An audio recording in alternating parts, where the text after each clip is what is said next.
Hi viewers, எல்லோரும் ஹாப்பியாக Pongal celebrate பண்ணியிருப்பீங்க. பேபி மாஸ் வேர்ல்டில் நாங்களும் ரொம்பவே ஜாலியாக ஹாப்பியாக இந்த வருஷம் செலிப்ரேட் பண்ணோம். இது பார்த்திங்கன்னா பொங்கல் வைக்கிறதுக்கு வெங்கல பானையும் இரும்பு அடுப்பும் நல்லா கழுவி காய வச்சு பச்சரிசியில் கோலம் போட்டு வச்சுருக்காங்க. அப்புறம் பொங்கல் வைக்கிறதுக்கு தேவையான பனை ஓலை, இது வந்து பார்த்திங்கன்னா எங்கள் அப்பா போயிட்டு வெட்டி எடுத்துகிட்டு வந்து குமிச்சு வச்சுருக்காங்க. பொங்கல் பொங்குற வரைக்கும் பனை ஓலை தான் எரிப்போம். பொங்கல் பொங்குனதுக்கு அப்புறமா பொங்கல் வேகிறதுக்கு சின்ன சின்ன முள் வச்சு எரிப்போம். இப்போ பார்த்துட்ருக்க முள் பார்த்திங்கன்னா பொங்கல் வைக்கிறதுக்கு நாளே நானும் என் தங்கச்சியும் போயிட்டு காட்டில் சின்ன சின்ன முள்ளாக வெட்டி எடுத்துகிட்டு வந்திருக்கோம். பொங்கல் அன்னைக்கு காலையில் நல்ல நேரம் பார்த்து வீட்டோட பெரியவங்க எங்கள் அப்பாவும் அம்மாவும் வீட்டோட தலைவாசலில் 2 அடுப்பையும் வச்சு சூடம் போட்டு பற்ற வச்சு பொங்கலை தொடங்கி வச்சாங்க. அதுக்கப்புறமா ஆளுக்கு ஒரு பானை சூஸ் பண்ணி நாங்கள் அடுப்பு எரிக்க ஆரம்பிப்போம். யாரோட பானை ஃபஸ்ட்டு பொங்குதுன்னு பார்த்துட்டு நாங்கள் எங்களுக்குள்ளே ஒரு போட்டி வச்சுக்குவோம். நான் இந்த வருஷம் சின்ன பானை எனக்கு சூஸ் பண்ணிக்கிட்டேன். ஏன்னா வருஷம் நான் பெரிய பானை சூஸ் பண்ணுவேன், என்னோடது பொங்காது, சின்ன பானை தான் ஃபஸ்ட்டு பொங்கும் அப்படின்னு நான் நினப்பேன். ஆனால் சில நேரங்களில் பார்த்திங்கன்னா பெரிய பானை ஃபஸ்ட்டு பொங்கிடும். அது எப்படின்னா நம்ம எரிக்கிறத பொறுத்து. பட் பரவாயில்ல, எப்பயும் பெரிய பானை தான் நான் சூஸ் பண்ணிகிட்ருக்கேன். இந்த வருஷம் எனக்கு சின்ன பானை போதுன்ட்டு நான் சின்ன பானையை எரிக்க ஆரம்பிச்சிட்டேன். இன்னொரு பானைக்கு என் தங்கச்சி வரணும். வருஷம் எங்கள் 2 பேருக்கும் தான் போட்டி வரும். இந்த வருஷம் ஒரு சேஞ்சுக்காக அவளுக்கு பதிலாக எங்கள் பாவாவை போட்டிக்கு கூப்பிட்டோம். அவங்களும் ஓகே போட்டிக்கு தயார் அப்படின்ட்டு வந்துட்டாங்க. எங்கள் அம்மா இப்போ தான் பானையில் பால் ஊற்றிட்டு போகிறாங்க. அது கூடவே ஒலை தண்ணி ஊற்றணும். நாங்கள் வந்து அதெல்லாமே எதுவும் கேர் பண்ணிக்காமல் யாரோடது ஃபஸ்ட்டு பொங்குதுன்ட்டு பனை ஓலையை வச்சு வேக வேகமாக எரிக்க ஆரம்பிச்சிட்டோம்.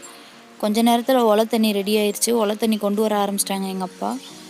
ஊற்றுனதுக்கப்புறம் தான் போட்டி வந்து சூடு பிடிச்சிச்சு. இப்போ ஒலை தண்ணியும் ஊற்றியாச்சு. இனிமேல் யாரோட பானை பொங்குதுன்னு தான் பார்க்க போகிறாங்க. அதனால் நாங்கள் வேக வேகமாக அடுப்பை எரிக்க ஆரம்பித்தோம், தீ மூட்ட ஆரம்பித்தோம். கொஞ்சம் தள்ளி இருக்கிற பனை ஓலைகளெல்லாம் கிட்ட சேகரிக்கணும், அப்போ தான் எரிக்கிறதுக்கு ரொம்ப வசதியாக இருக்கும். ஃபஸ்ட்டு ஸ்டார்டிங்கில் அவங்களுக்கும் சேர்த்து நான் பனை ஓலை எடுத்து கொடுக்க ஆரம்பித்தேன். அதுக்கப்புறம் அவங்கவுங்க பானைக்கு அவங்கவுங்க தான் பனை ஓலை எடுத்துக்கணும், இது போட்டின்றனால அவங்கவுங்க எடுத்துக்கலான்ட்டு நான் என் பானைக்கு கான்சன்ட்ரேட் பண்ண ஆரம்பிச்சிட்டேன். அதுக்கப்புறம் அவங்களும் அவங்க பானைக்கு பனை ஓலை அவங்களே எடுத்துக்க ஆரம்பிச்சிட்டாங்க. சரி வேண்டாம், எல்லா பனை ஓலையும் எடுத்துகிட்டு வந்து பக்கத்தில் காமனாக போட்டுக்கலாம், எடுத்து எரிச்சிக்கலான்ட்டு நான் எல்லாமே அள்ளி கொண்டு வந்து ஓரளவுக்கு கிட்ட சேர்த்துக்கிட்டேன். அதுக்கடையில் எங்கள் அப்பா வந்து ஒலை தண்ணி வந்து பத்தாததுக்கு இன்னும் கொஞ்சம் ஃபுல்லாக நிரப்பிக்கிட்டாங்க. ஏன்னா அப்போ தான் பொங்கி வர்றது நல்லாயிருக்கும். பானை பொங்கும்போது தான் நம்ம குடும்பத்தில் மகிழ்ச்சியும் சந்தோஷமும் பொங்கி வருன்ற மாதிரி ஒரு ஐதீகம் இருக்குது. அதனால் பாலும் தண்ணியும் கலந்து தான் பொங்கலுக்கு ஒலை தண்ணி நல்லா அந்த பானையோட கழுத்து வரைக்கும் நிரப்பி வைப்பாங்க. இதில் பார்த்திங்கன்னா 2 பானையில் ஒன்று சக்கரை பொங்கல், ஒன்று வெண்பொங்கல். பெரிய பானை எப்போயுமே சக்கரை பொங்கல் தான், சின்ன பானை வந்து வெண்பொங்கல். ஒத்த பானையில் பொங்கல் வைக்கக்கூடாது, 2 பானை தான் வச்சு பொங்கல் வைக்கணும். அதாவது பார்த்திங்கன்னா 2 அடுப்பு வைக்கணும். பெரிய அடுப்பு வந்து பார்த்திங்கன்னா கணவன்னு சொல்லுவாங்க, சின்ன அடுப்பு வந்து மனைவின்னு சொல்லுவாங்க. ஒரு கணவன் மனைவி இருக்கிற குடும்பத்தில் பொங்கல் அன்னைக்கு வீட்டோட தலைவாசலில் 2 அடுப்பு வச்சு 2 பானை வச்சு பொங்கல் வச்சு சூரிய பகவானுக்கு படைச்சி சூரிய பகவானை வழிபடணும். இதுதான் வந்து பொங்கலோட கான்செப்ட்டு. இப்போ பார்த்திங்கன்னா அவங்கவுங்க வசதிக்கு தகுந்த மாதிரி சிட்டி சைட்லாம் பார்த்திங்கன்னா வீட்டிலேயே கேஸ் ஸ்டவ்லேயே வச்சிடுறாங்க. பட் இந்த மாதிரி வாசலில் வைக்கிறவங்களும் இருக்காங்க. இதுக்கு முன்னாடி பொங்கல் வரைக்கும் நாங்கள் வாசலில் அடுப்பு வெட்டி அப்புறம் தான் பொங்கல் வைப்போம். ஆனால் இந்த வருஷம் சிமெண்ட் போட்டிருக்கனால அடுப்பு வெட்ட முடியாதுன்ற காரணத்தினால நாங்கள் வந்து இரும்பு அடுப்பு விலைக்கு வாங்கிட்டோம். பொங்கல் வைக்கிற அரிசி பார்த்திங்கன்னா நம்ம வயலில் விளைஞ்ச புதுநெல் அரிசி. புதுநெல் அரைச்சி பச்சரிசி எடுத்து அதில் தான் பொங்கல் வைக்கணும். இப்போ நாங்கள் போட்டி போட்டு 2 பேரும் பொங்கலுக்கு அடுப்பை எரிச்சிட்ருக்கோம். யாரோட பானை ஃபஸ்ட்டு பொங்க போகுதுன்னு தெரியல. பொங்கலுக்கு முன்னாடி நாள் நைட்டே கலர் கோலம்லாம் போட்டாச்சு. விடிய காலம் எந்திரிச்சு பனியில் கோலம் போட முடியாதுன்றனால முன்னாடி நாள் நைட்டே கலர் கோலம்லாம் போட்டு வச்சிட்டோம். போகி அன்றைக்கே வீடெல்லாம் சுத்தம் பண்ணி தேவையில்லாத பொருள்லாம் தூக்கி போட்டுட்டு கம்ப்ளீட்டாக க்ளீன் பண்ணியாச்சு. சிலர் பார்த்திங்கன்னா பொங்க வைக்கிற பானையை சுற்றி 3 கரும்பு கட்டி வைப்பாங்க. ஆனால் நாங்கள் பொங்கல் வச்சுட்டு படையல் போடும்போது தான் அந்த மாதிரி கரும்பு கட்டுவோம். ஏன்னா கரும்பு அப்படி சுற்றி வச்சிட்டோன்னா உள்ளே உட்காந்து நமக்கு அடுப்பு எரிக்கிறதுக்கு கஷ்டமாக இருக்கும். அதனால் கரும்பு தனியாக ஒரு ஓரமாக கட்டி வச்சாச்சு. இப்போ நாங்கள் 2 பேரும் போட்டி போட்டு அடுப்பு எரிச்சிட்ருக்கோம். யாரோட பானை பொங்க போகுதுன்னு வேறு தெரியல. பனை ஓலை வச்சு எரிக்கிறனால ஃபுல்லாக எரிஞ்சு அதோட சாம்பல்லாம் அடுப்பு ஃபுல்லாக நிறைஞ்சிரும். அப்பப்போ குச்சி வச்சு அதை நெருப்பை வந்து வெளியே தள்ளிட்டு அதுக்கப்புறம் தான் பனை ஓலை வச்சு எரிக்கணும். அப்படி இல்லைன்னா ஃபுல்லாக சாம்பல் நிறைஞ்சிரும். ஓலை வச்சு எரிக்கிறதுக்கு நமக்கு இடமே இருக்காது, புகை தான் வரும், ஆனால் அடுப்பு எரியாது. வாசல் முன்னாடி பொங்கல் வைக்கும்போது பொங்கலுக்கு முன்னாடி, அதாவது கிழக்கு சைடு வந்து பார்த்திங்கன்னா இந்த மாதிரி மணல் கொட்டி ஒரு மேடை மாதிரி வைக்கணும். ஏன்னா அந்த இடத்துல தான் வச்சு நம்ம சாமி கும்பிட போகிறோம். அதனால் மணல் கொட்டி ஒரு மேடை மாதிரி நம்ம தயாரிக்கணும். பொங்கல் வந்து கிழக்கு முகம் பார்த்து தான் வைக்கணும். அது ஏன்னு பார்த்திங்கன்னா சூரியன் கிழக்கு சைடு தான் உதயமாகுது. நம்ம பொங்கல் வைக்கிறதே சூரிய பகவானுக்கு தான் வைக்க போகிறோம். அதனால் கிழக்கு முகம் பார்த்து பொங்கல் வைக்கணும். கிழக்கு முகம் பார்த்து இந்த மாதிரி ஒரு மேடை தயாரித்து அதில் படையல் போட்டு நாங்கள் சூரியனை வழிபட போகிறோம். எந்த ஒரு கடவுளை நம்ம வழிபடுறதுக்கு முன்னாடியும் முதல்ல விநாயகரை வழிபடுவாங்க. இந்த பொங்கல்லையுமே விநாயகர் வழிபாடு இருக்குது. நம்ம வந்து சாணியில் விநாயகர் பிடிச்சி அருகம்புல் அதில் சொருகி வச்சு விநாயகர் பிடிச்சி வைப்பாங்க. அப்படி இல்லைன்னா பூசணிப்பூ வைப்பாங்க. இப்போ இந்த மேடையில் நாங்கள் வந்து விநாயகர் பிடிச்சி வைப்போம் சாணியில். அது கூடவே சந்தனம், குங்குமம், படையல் போடுறதுக்கு இலை எல்லாமே வந்து அந்த மேடையில் வச்சுருவோம். பொங்கல் வச்சு முடிக்கிற டைமில் எல்லாமே அதில் இருக்கணும். எல்லாமே பொங்கல் வைக்கிறதுக்கு முன்னாடியே ரெடி பண்ணிக்கிட்டாலும் தப்பு கிடையாது. நாங்கள் நல்ல நேரத்தில் பொங்கல் வைக்கணுன்றனால அவசரமாக பொங்கல் வைக்க ஸ்டார்ட் பண்ணிட்டோம். நாங்கள் பொங்கல் வைக்கிற கேப்பில் எங்கள் அப்பா அம்மா வந்து அந்த மேடையில் வைக்க வேண்டிய எல்லாமே முறைப்படி வச்சிட்ருக்காங்க. பிள்ளையார் வந்தாச்சு, சந்தன குங்குமம் எல்லாம் வந்தாச்சு. இப்போ பொங்கல் பொங்குதான்றதுக்காக நாங்கள் எரிச்சிட்ருக்கோம். சாணியில் தான் பிள்ளையார் பிடிச்சி வைக்கணும்னு இல்லை, சாணி கிடைக்காதவங்க மஞ்சள்லேயுமே பிள்ளையார் பிடிச்சி வைக்கலாம். இந்த பிள்ளையார் பார்த்திங்கன்னா எதுக்கு பிடிச்சி வைக்கிறாங்கன்னா, உலையில் அரிசி போடும்போதே பிள்ளையாருக்கு 10 அரிசி அள்ளி போட்டுட்டு தான் உலையில் போடுவாங்க. அரிசி நம்ம தாராளமாகவே பிள்ளையாருக்கு அள்ளி போடலாம், 10 தான் எண்ணி போடணுன்ற அவசியம் கிடையாது. பிள்ளையார் பக்கத்தில் ஒரு தாம்பாளத்தில் இந்த மாதிரி வாழைப்பழம், வெத்தலை, பாக்கு, ஊதுபத்தி எல்லாமே வச்சுக்கிட்டா இன்னும் மிகச்சிறப்பு. இந்த மாதிரி பொங்கல் வச்சு பொங்கல் பொங்கி வரும்போது நம்ம மனசில் நினைக்கணும், நம்ம வீட்டில் மகிழ்ச்சி பொங்கணும், சந்தோஷம் பொங்கணும், செல்வம் பொங்கணும், செழிப்பு பொங்கணும் அப்படின்ற மாதிரி நம்ம நினச்சிட்ருக்கணும். நம்மளோட எண்ணங்கள் எல்லாமே நேர்மறையான எண்ணம் இருக்கணும், எதிர்மறையான எண்ணங்களுக்கு இடமே கொடுக்கக்கூடாது. இந்த புது வருஷத்தில் எல்லாமே எங்களுக்கு சந்தோஷமாக அமையட்டுன்ற மாதிரி மனசில் நினச்சி ஒரு நேர்மறையான எண்ணத்தோடு பொங்கல் வைக்கணும். சந்தோஷம், மகிழ்ச்சி, நிம்மதி, திருப்தி, செல்வம், செழிப்பு, அன்பு, ஆதரவு எல்லார் வீட்லேயும் பொங்கட்டும். பொங்கலோ Pongal. Happy Pongal to all. இப்போ என்னோடய பானை தான் பொங்க போகுதுன்னு நினைக்கிறேன். சரி, நீங்களே பாருங்கள்.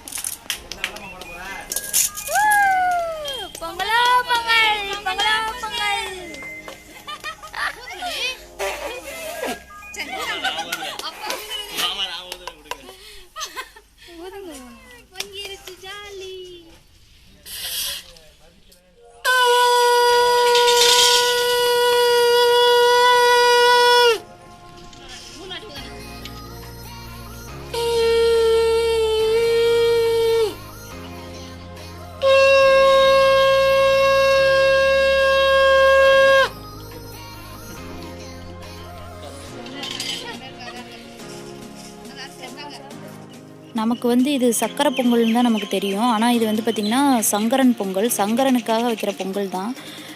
பொங்கல் பொங்குனதுமே 3 தடவை சங்கு ஊதணும், சங்கரான்னு நினச்சி. ஸோ 3 தடவை சங்கு ஊதியாச்சு. பொங்கல் பொங்குனதுமே எங்கள் அம்மா உலையில் அரிசி போட்டாங்க. இன்னொரு பானை பொங்கலை, சக்கரை பொங்கல், மெயினான சக்கரை பொங்கல் பொங்கலை. அதுக்காக இப்போ நாங்கள் 2 பேரும் சேர்ந்து எரிக்க ஆரம்பிச்சிட்டோம். வெண்பொங்கல் தான் பொங்கியிருக்கு, அதுக்கு அரிசி போட்டாச்சு. இந்த பொங்கல் அன்றைக்கி எங்கள் வீட்டில் இன்னொரு சிறப்பு என்னென்னு பார்த்திங்கன்னா, எங்கள் அப்பாவோட பிறந்த நாள், எங்கள் தாத்தாவோட இறந்த நாள், அதாவது எங்கள் அப்பாவுக்கு அப்பா. அதனால நாங்கள் எப்பயுமே பொங்கலை சிறப்பாக கொண்டாடுவோம். அப்புறம் நிறைய பேர் கேட்டிருந்தாங்க, தோட்டத்து வீடியோ அப்லோட் பண்ணியிருக்கும்போது உங்கள் அப்பாவை நாங்கள் பார்க்கணுன்னு. இவங்க தான் எங்கள் அப்பா. பொங்கல் அன்றைக்கி பிறந்தனால சங்கர்னு பேர் வச்சுருக்காங்க. முழு பெயர் ஜெயசங்கர். ஓகே, இப்போ நம்ம சக்கரை பொங்கல் என்னாச்சுன்னு பார்க்கலாம்.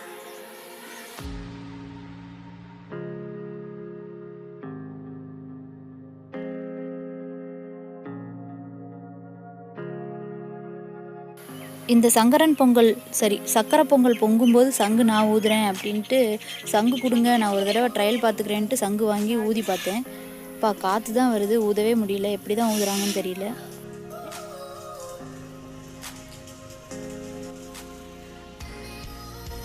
லேட்டாக பொங்குனாலும் லேட்டஸ்ட்டாக பொங்கட்டும்னு நாங்கள் சக்கரை பொங்கலுக்கு பொறுமையாக தீயரிக்க ஆரம்பித்தோம். ஸோ ஆல் வெயிட்டிங் ஃபார் சக்கரை பொங்கல் ஒன்லி. என்னோடய பொங்கலை இதுக்கப்புறம் யாரும் கண்டுக்கல, ஏன்னா அது வெண்பொங்கல். வெண்பொங்கல்னால் வேற ஒன்றும் இல்லை, வெல்லம் போடாமல் வெறும் பச்சரிசி மட்டும் போட்டு இறக்குறது தான் வெண்பொங்கல். பொங்குனதுக்கப்புறம் வேறு வேலை இல்லை. அது லேசான தீ இருந்தாலே போதும், பொங்கல் வெந்துடும். இப்போது சக்கரை பொங்கலும் பொங்க போகுது. பொங்கலோ பொங்கல் பொங்கிடுச்சு. பொங்கலோ பொங்கல், பொங்கலோ பொங்கல்.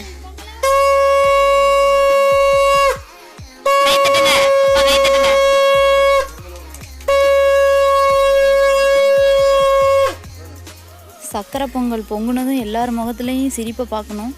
அவ்வளோ ஒரு சந்தோஷம். ஒரு வழியாக பொங்கல் பொங்கிருச்சு. இனி ஆக வேண்டிய வேலையை அம்மா பார்த்துக்குவாங்க. அந்த தண்ணியெல்லாம் கொஞ்சம் அள்ளிட்டு அதுக்கப்புறமா பச்சரிசி போட்டு அதுக்கப்புறம் ஒவ்வொரு பொருளாக சேர்த்து பொங்கல் வைப்பாங்க எப்பயும் போல்.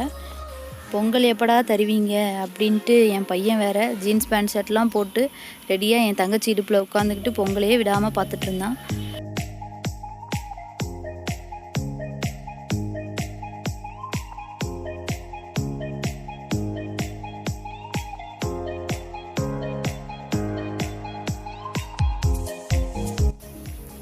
இப்போது சக்கரை பொங்கலுக்கு எங்கள் அம்மா பச்சரிசி கழுவி உலையில் போட்டுட்ருக்காங்க.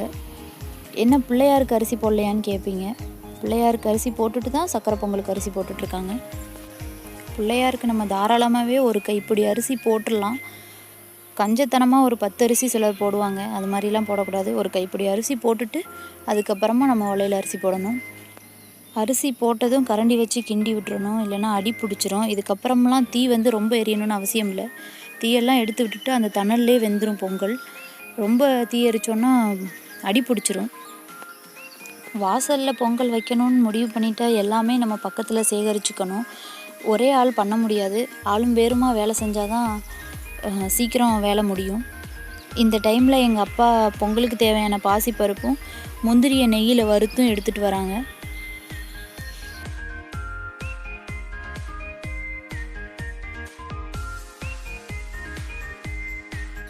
பாசிப்பருப்பு இப்போ சேர்த்துருவாங்க. முந்திரி இறக்கும்போது தான் போடுவாங்க. என் பையன் நித்தின் வேற என்ன தான் டைவர்ட் பண்ண ட்ரை பண்ணாலும் பொங்கலே பார்த்து ஜொல்லு அடிச்சிட்டு இருந்தான். அவனுக்கு ரொம்ப ஹாப்பி ஆயிடுச்சு, என்னமோ புதுசாக பண்ணுறாங்கன்னு. அவனுக்கு ரொம்ப பிடிச்சிருந்துச்சு. எங்கள் கூட சேர்ந்து அவனும் ரொம்பவே என்ஜாய் பண்ணான். கரும்பை இறுக்கமாக பிடிச்சிட்டு பொங்கலே பார்த்துட்டு இருந்தான். எங்கள் அப்பாவும் முந்திரியை காமிச்சு அவனுக்கு விளையாட்டு காமிச்சிட்டு இருந்தாங்க. அதையுமே எடுக்கிறதுக்கு கை நீட்டினான். நான் இந்த கேப்பில் என்ன பண்ணிகிட்டு இருந்தேன்னு பார்த்தீங்கன்னா, பொங்கலுக்கு தேவையான தேங்காவை தான் துருவிட்டு இருந்தேன். தேங்காவை போட்டு கிளறிட்டு முந்திரி போட்டு இறக்கியாச்சு பொங்கல். இப்போ சாமி கும்பிட்றதுக்காக வெயிட் பண்ணிகிட்ருக்கோம். வீட்டுக்கு பெரியவங்க எங்கள் அப்பா தான் ஃபஸ்ட்டு சாமி கும்பிடணும். அதுக்கப்புறமா நாங்கள் எல்லாமே சாமி கும்பிடுவோம். நீர் விழாவுறதுக்கு ஒரு சொம்பு தண்ணி வச்சுட்டாங்க எங்கள் அம்மா. படையல் போடுறதுக்கு இலை போட்டாச்சு. ஊதுபத்தி கொளுத்தி வாழைப்பழத்தில் சொருகி வச்சுருக்காங்க. இனி இது சுற்றி ஒரு 3 கரும்பு முக்காலி மாதிரி இப்படி விரித்து மேலே கட்டிடுவாங்க. கரும்புக்கு நடுவில் இந்த படையல் இருக்கிற மாதிரி. இனி எங்கள் அப்பா சூடம் பற்ற வச்சு சாமி கும்பிடுவாங்க. அடுப்பில் பொங்கல் வச்சனால நெருப்பு இருந்துச்சு அதில். ஸோ சாம்பிராணி அதிலே கொட்டி விட்டாங்க. ரொம்ப புகமூட்டமாக ஆயிடுச்சு கொஞ்ச நேரத்துக்கு. சாமி கும்பிட ஆரம்பிச்சிட்டாங்கன்னா எல்லாருமே பக்கத்தில் இருக்கணும். எல்லோரும் சேர்ந்து சாமி கும்பிடணும். அப்படி இல்லைன்னா ஒவ்வொருத்தராக சாமி கும்பிடலாம். சாம்பிராணி புகை போட்டதுனால தம்பி மட்டும் தூரமாக உட்காந்து வேடிக்கை மட்டும் பார்த்தான். அப்பா சூடம் பற்ற வச்சு சாமி கும்பிட ஆரம்பித்தாங்க. அவங்களுக்கு அப்புறமா நாங்கள் எல்லாருமே ஒவ்வொருத்தராக சாமி கும்பிட்டு திருநீர் வச்சுக்கிட்டோம்.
பொங்கல் முடித்து சாமி கும்பிட்ட கையோட ஒரு முக்கியமான ஒருத்தவங்களை பார்க்க போகிறோம். அது வேறு யாரும் இல்லை, எங்கள் தாத்தா தான். பொங்கல் அன்றைக்கி தான் எங்கள் தாத்தா இறந்து போனாங்கன்னு சொன்னேன் இல்லையா, அவங்களோட சமாதிக்கு தான் போனோம்.